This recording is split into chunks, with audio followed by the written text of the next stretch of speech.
It's a beautiful day here in Charlotte, North Carolina.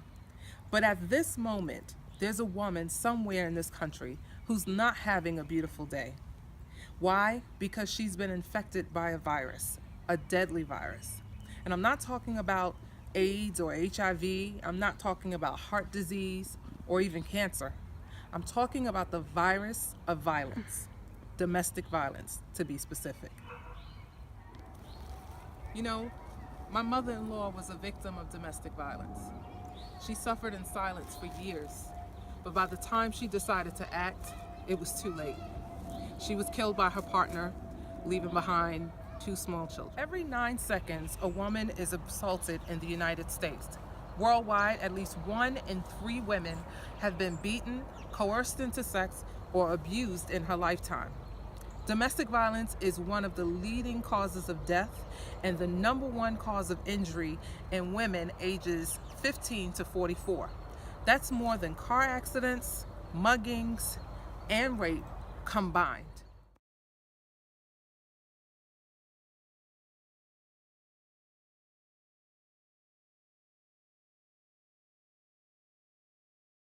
Between 55 and 95% of abused women never call the police, never go to a hospital, never seek shelter, never even file a report.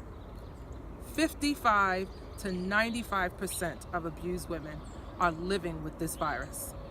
As a result, victims lose more than 8 million days of work, paid work days a year. The costs to address repercussions of domestic violence are insurmountable.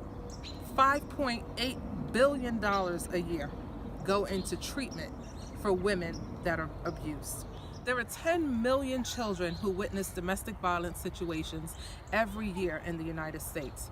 10 million.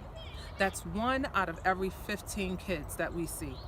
That's 90% of children who live in domestic violence homes who get to witness this horrible, horrible disease. This virus must stop.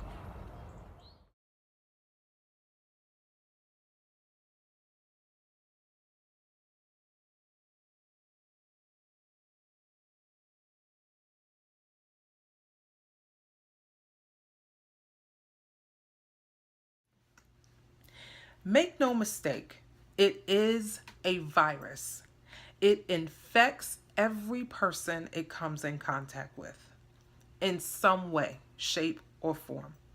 So, you see, it's no longer just about you, the victim, but it's about saving your sister because 1 in every 4 women are assaulted. And it's about saving your children from repeating this vicious cycle because 1 in every 15 children is a victim of domestic violence because they're exposed to it. But the good news is that there is a cure. There is a cure. The cure is you. 3 John chapter 1 verse 2 says, "Beloved, I wish above all things that you would prosper, be in health, even as your soul prospers." I encourage you today to be the cure for the virus that is domestic violence.